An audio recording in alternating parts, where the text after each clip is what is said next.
Um, they say America just bombed the capital of Yemen 70 times. I just made a video about this a couple days ago, and I'm hearing it was more than 3 times that we bombed them.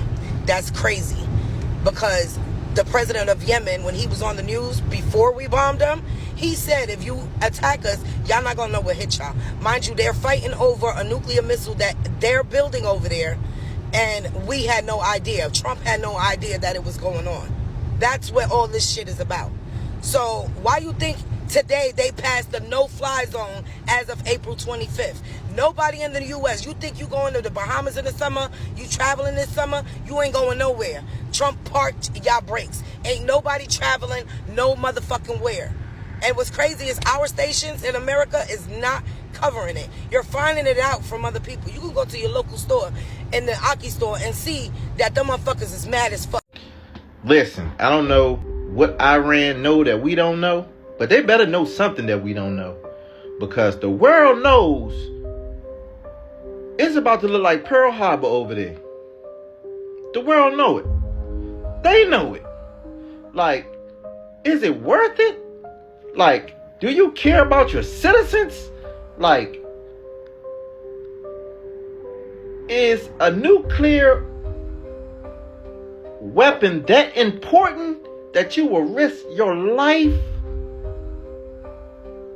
for a piece of metal?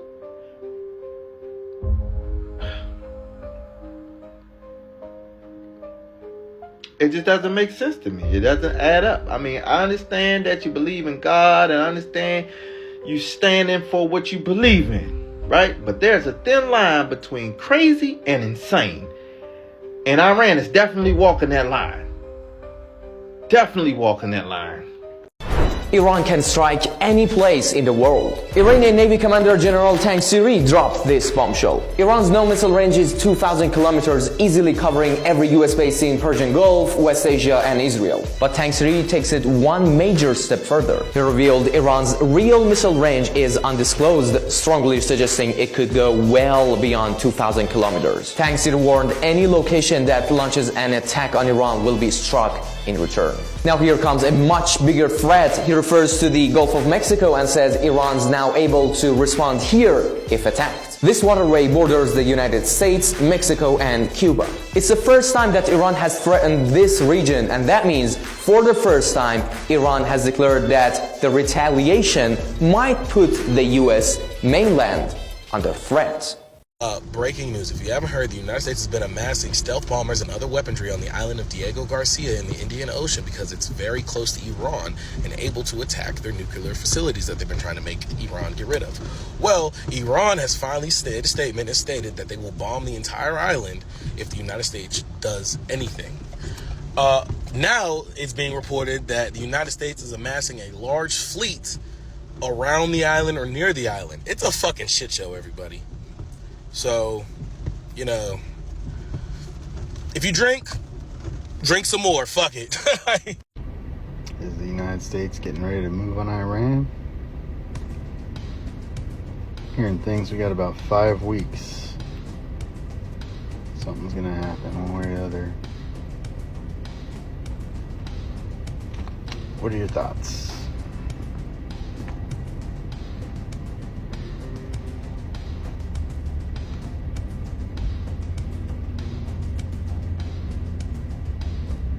Crazy times they are coming.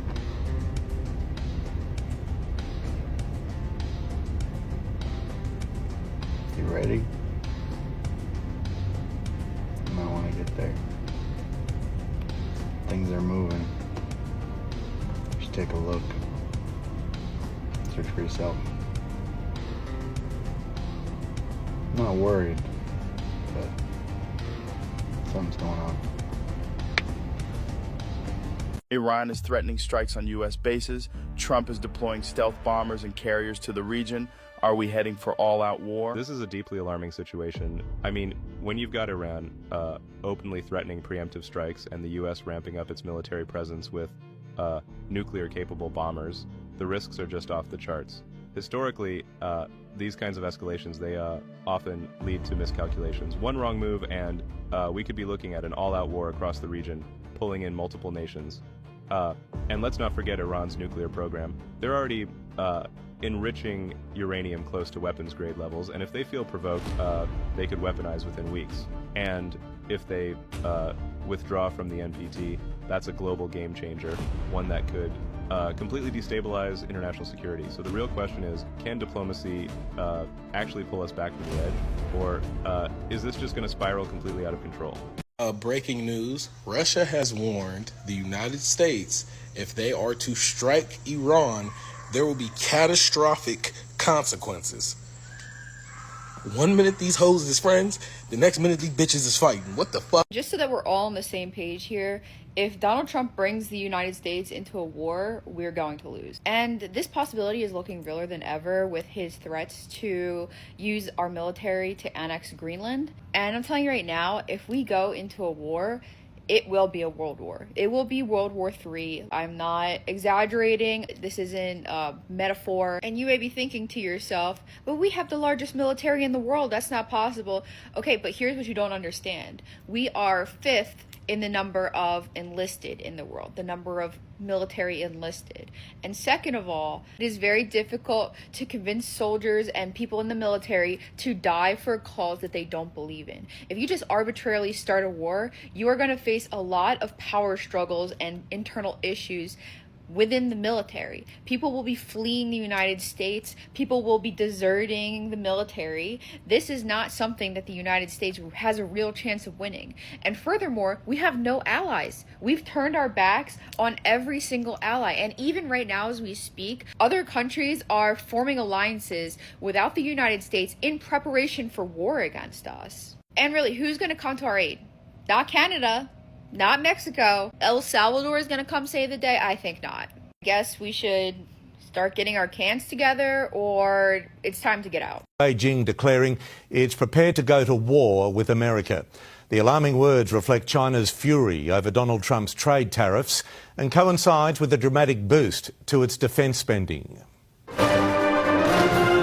China's President Xi Jinping commands the latest session of the National People's Congress, the calculated show of unity and strength, contrasting with the chaos caused by Donald Trump's treatment of America's allies and strategic partners. You're gambling with the lives of millions of people. The world entering a dangerous new era, Beijing announcing a 7.2% increase to its defence spending, after the US president increased tariffs on Chinese imports. If war is what the US wants, be it a tariff war, a trade war, or any other type of war, we're ready to fight till the end. A threatening message repeated by China's diplomats in Washington. We're ready to fight till the end. As Secretary of Defense, how do you take that?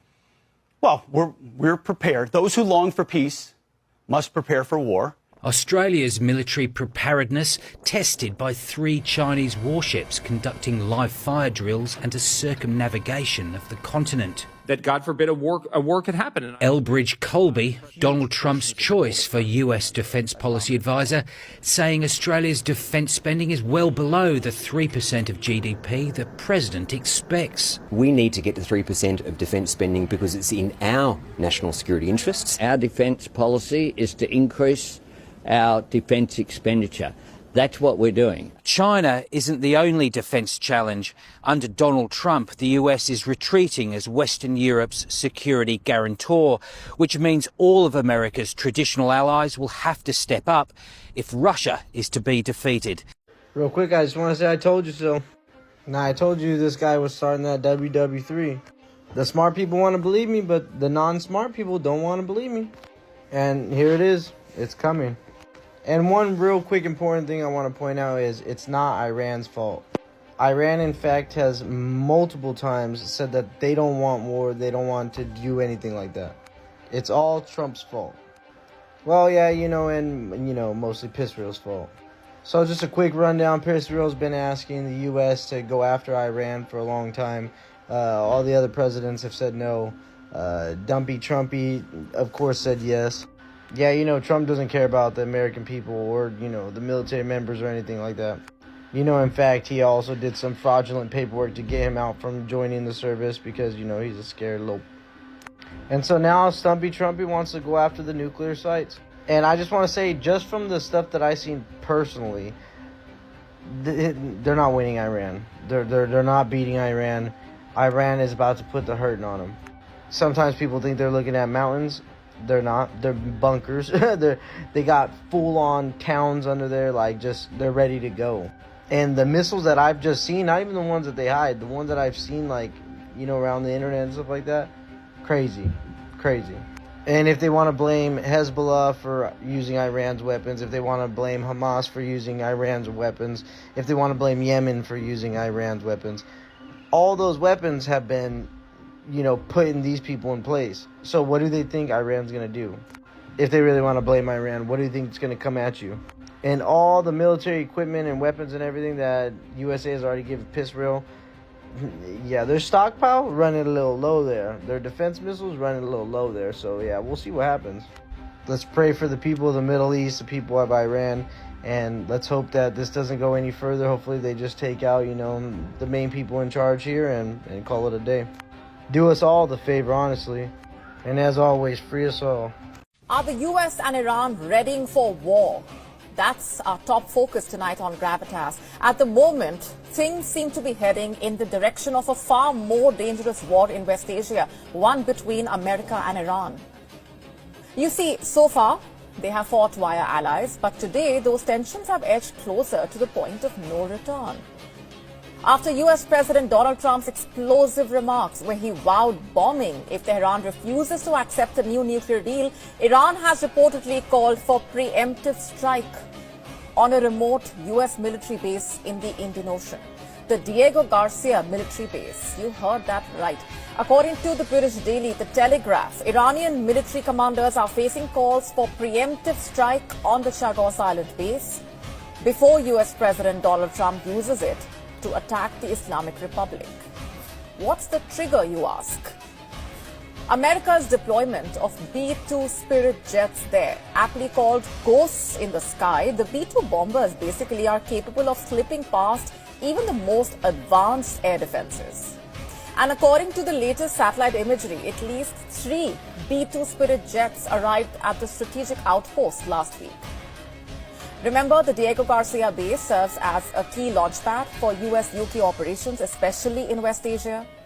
The Telegraph cites pro-Iranian voices saying that the island should have been targeted long before America deployed bombers there. As per the British Daily, the base supports B-1 Lancer, B-2 Spirit, the B-52 Stratofortress bombers. Additionally, at least 4,000 military personnel and contractors, the majority of whom are American, are also reportedly housed at the base there. According to Iranian state media, the B-2 Spirit bomber would likely use Diego Garcia as a launching point for any potential attack on Iran's vast underground facilities. Remember, that's where Iran stores all its advanced missiles and rockets, in highly fortified underground facilities. Take a look.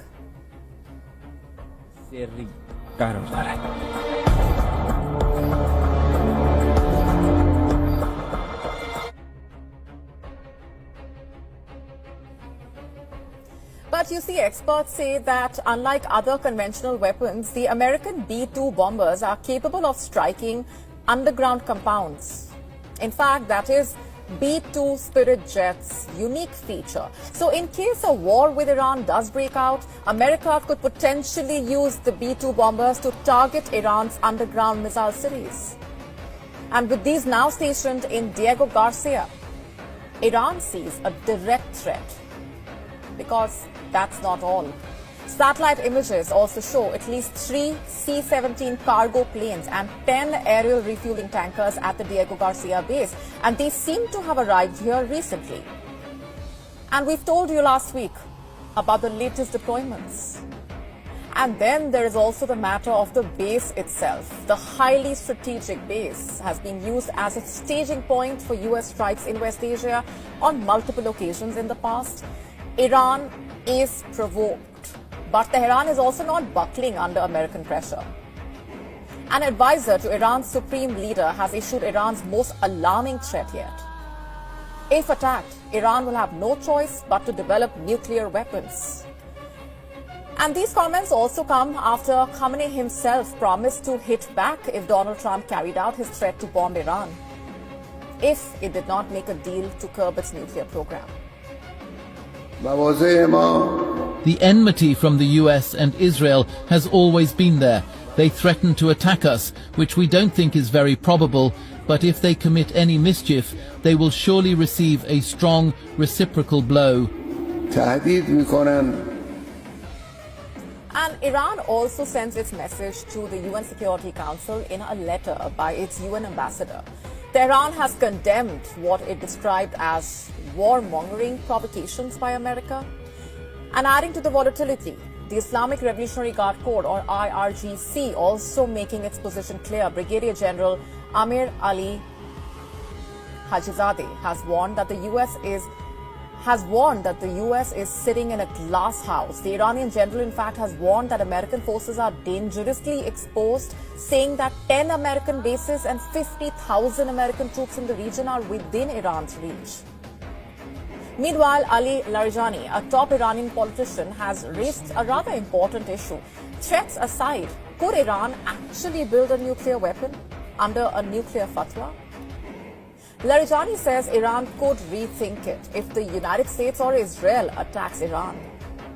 And as far as Tehran is concerned, the ball really is in America's court.